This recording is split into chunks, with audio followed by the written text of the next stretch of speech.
Cells can also respire anaerobically but only for a short time when there is a temporary deficiency of oxygen. तो हमारे muscles भी क्या करते हैं, anaerobic respiration करते हैं बहुत छोटे टाइम के लिए.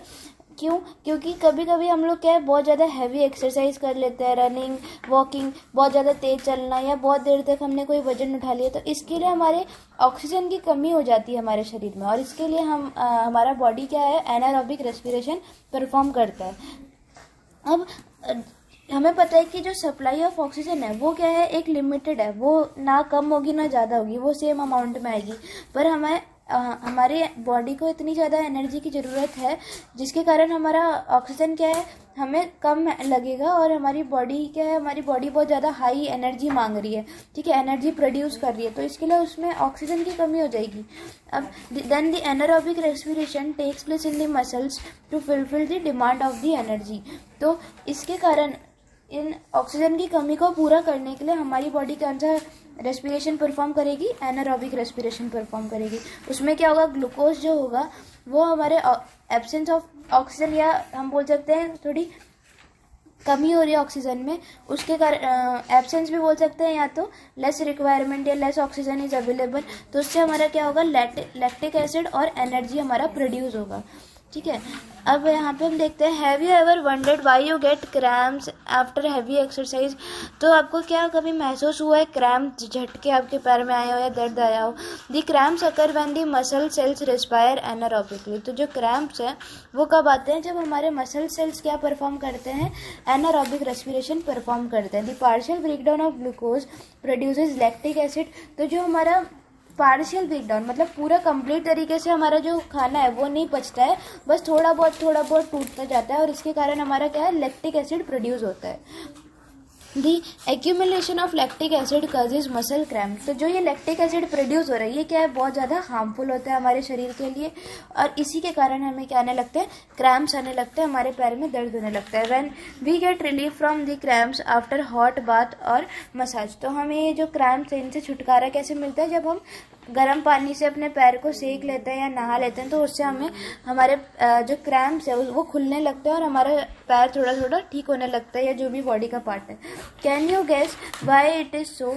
तो हॉट वाटर और massage improve circulation of the bloods. तो यह क्यों हो रहा है कि हॉट वाटर की वजह से हमारे जो ब्लड है वो, हमारे जो क्रैम्प्स है वो ठीक होने लगते हैं, कोल्ड वाटर की वजह से क्यों नहीं.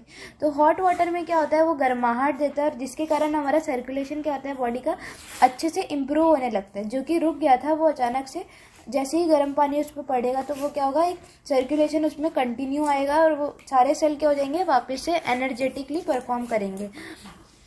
As a result, the supply of oxygen to the muscle cells increases. The increase in the supply of oxygen result in the complete breakdown of lactic acid into carbon dioxide and water. फिर उसके बाद क्या होगा, जैसे जैसे supply of oxygen to the muscle increase होने लगेगा, जैसे जैसे हम मतलब बैठ जाएंगे एक जगह पे, भागेंगे नहीं और फिर एकदम शांत बैठ जाएंगे, तो उससे क्या होगा, जो हमारी ऑक्सीजन का सप्लाई है वो धीरे धीरे बढ़ने लगेगा, और ये जो इंक्रीज हो रहा है सप्लाई ऑफ ऑक्सीजन वो क्या मदद करेगा, हमें break down of lactic acid. और जब लैक्टिक एसिड हमारे शरीर में जम गया है उसको हमें तोड़ने में कौन मदद करेगा, ये हम जब बैठ जाएंगे तो हमारे जो ऑक्सीजन है वो आराम से उसको तोड़ने में मदद करेगा, और लैक्टिक एसिड से फिर हमारा कार्बन डाइऑक्साइड और वाटर मिलेगा. तो ये इस तरीके से हमारा जब हम भागते हैं तो इसीलिए हमारी सांस फूलती है और हमारे ऑक्सीजन की कमी हो जाती है, और इसीलिए हमारे पैर में दर्द होता है. तो ये सारे रीज़न थे हमारे पास. अब ये आपको समझ आ गया होगा कि जो इंक्रीज हो रहा है हमारे सप्लाई ऑफ ऑक्सीजन, कैसे इंक्रीज नहीं हो रहा है, पर हम बैठ गए तो हमें क्या लग रहा है कि ऑक्सीजन बढ़ गया है, पर ऐसा कुछ नहीं है, ऑक्सीजन सेम ही चल रहा है, पर हमारी बॉडी क्या आ गई, रेस्ट पे आ गई है, और जिसके कारण ऑक्सीजन हमें लग रहा है कि ज़्यादा आ रहा है हमारे अंदर, और उसके कारण जो लैक्टिक एसिड हमारे अंदर जो प्रोड्यूस हुआ था वो हमारा कार्बन डाइऑक्साइड और वाटर में टूट गया है. अब ब्रीदिंग और रेस्पिरेशन दोनों अलग अलग टर्म्स हैं. हम देखेंगे ब्रीदिंग क्या होती है. सबसे पहले, close your nostrils and mouth tightly and look at the watch. What did you feel after some time. तो आपको अपना जो नॉस्ट्रिल है वो क्या है, बंद करना है, और माउथ को भी बंद कर लेना है, और आपको देखना है कि कब तक आप बिना सांस लिए रह सकते हैं. तो how long you are able to keep both them are closed. Note down the time for which you would hold your breath. तो आपको अपनी सांस रोके हुए रखना है कब तक, जब तक आपके अंदर कैपेसिटी है, और आपको ये टाइम कैलकुलेट करना है। So now you know that you can not survive for a long without breathing. तो आपको ये पता चलेगा कि आप बहुत देर तक नहीं रह सकते ब्रीदिंग के बिना। Breathing means taking in air rich in oxygen and giving out air rich in carbon dioxide. तो ब्रीदिंग मतलब सबसे इंपॉर्टेंट हम देखेंगे कि ब्रीदिंग मतलब क्या होता है। ब्रीदिंग मतलब कि हम कौन सी सांस ले रहे हैं जिसके अंदर पूरी तरह से ऑक्सीजन भरा हुआ है, मतलब उसमें बहुत ज़्यादा ऑक्सीजन है। और जो हम बाहर निकाल रहे हैं अपनी, जो हम छोड़ रहे हैं सांस, वो क्या है, उसके अंदर पूरी तरीके से कार्बन डाइऑक्साइड है, ठीक है, CO2 कार्बन डाइऑक्साइड है, ठीक है। तो ऑक्सीजन हमने पहले अच्छे से ले लिया और उसके बाद जब हमने छोड़ा सांस को तो उसके अंदर पूरी तरीके से क्या है, कार्बन डाइऑक्साइड है, with the help of respiratory organ. और ये किसकी वजह से हो रहा है, किसकी हेल्प से हो रहा है, रेस्पिरेटरी ऑर्गन की वजह से। ये taking in of air rich in oxygen into the body is called inhalation. तो इनहेलेशन किसे कहते हैं, जब हम ऑक्सीजन रिच एयर को हम अपने अंदर लेते हैं तो उन्हें हम इनहेलेशन कहते हैं। और जब हम अपनी सांस को बाहर निकालते हैं तो वो क्या है, कार्बन डाइऑक्साइड जिसके अंदर होती है उसे हम कहते हैं exhalation. It is a continuous process which goes on all the time and through out the life of an organism. तो ये क्या है, जब तक हम मरेंगे नहीं जब तक ये प्रोसेस चलता ही रहेगा, ठीक है, पूरे ज़िंदगी भर ये हमारे साथ है। जैसे ही हमने ये काम करना छोड़ दिया वैसे ही हमारी क्या हो जाएगी, डेथ हो जाएगी। The number of time a person breathe in a minute is termed as breathing rate. तो ब्रीदिंग रेट क्या होता है कि एक इंसान एक मिनट में कितनी सांस ले रहा है, हम उसे कहते हैं breathing rate. During breathing inhalation and exhalation takes place alternatively. तो ब्रीदिंग के टाइम पे क्या होता है कि ये दोनों प्रोसेस क्या होते हैं, एकदम अल्टरनेटिवली होते हैं। जैसे इनहेलेशन हुआ उसके बाद एक्सहेलेशन होगा, फिर इनहेलेशन होगा एक्सहेलेशन, ऐसे हम हमारे सांस लेने का प्रोसेस है या ब्रीदिंग करने का प्रोसेस है। Breathing means 1 inhalation plus 1 exhalation. तो ब्रीदिंग का मतलब होता है 1 इनहेलेशन और एक exhalation. Would you like to find out your breathing rate? Do you want to know whether it is constant or it changes according to the requirement of oxygen of body? तो हमारे requirement के according breathing rate क्या है, कम ज़्यादा होती रहती है। Let us find out doing the following activity. तो हम एक एक्टिविटी देखते हैं, activity 10.2।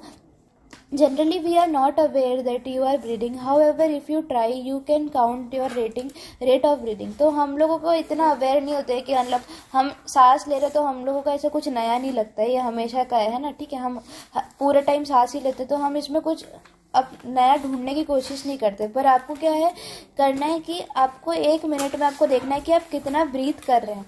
Breathe in and out normally, find out how many times you breathe in and breathe out in a minute.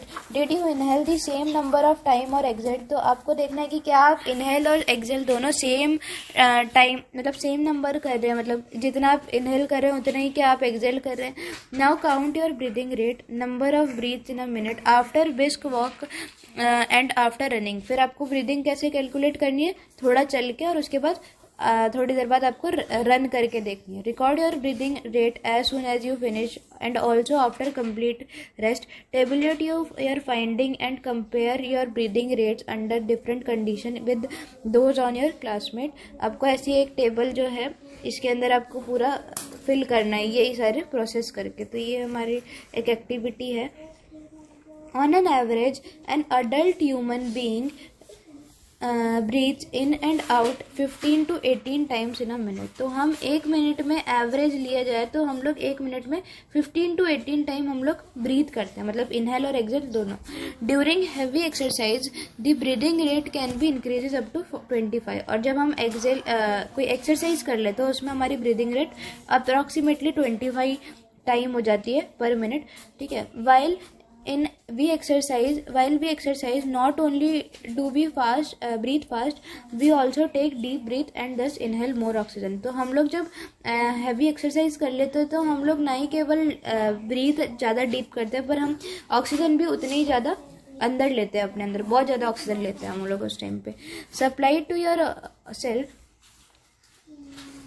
It speed up to the breakdown of the food and more energy is release. तो हमको क्या है कि ये ऊपर थे ये paragraph कि from the above activity you must realise that you have realise that whenever a person needs extra energy he she breathe faster. तो जितना ज़्यादा हम लोग फास्ट मतलब जब भी हम कोई एक्टिविटी या कुछ भी करेंगे तो हमें क्या है बहुत ज़्यादा एक्स्ट्रा एनर्जी की ज़रूरत होगी और हम लोग ब्रीथ फास्ट करने लग जाएंगे। As a result more oxygen is supplied to our cell, और इसी के कारण हमारे अंदर ऑक्सीजन भी बहुत ज़्यादा आएगा।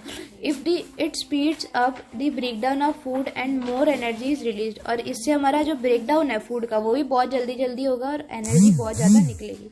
Does this explain why do we feel hungry after a physical activity?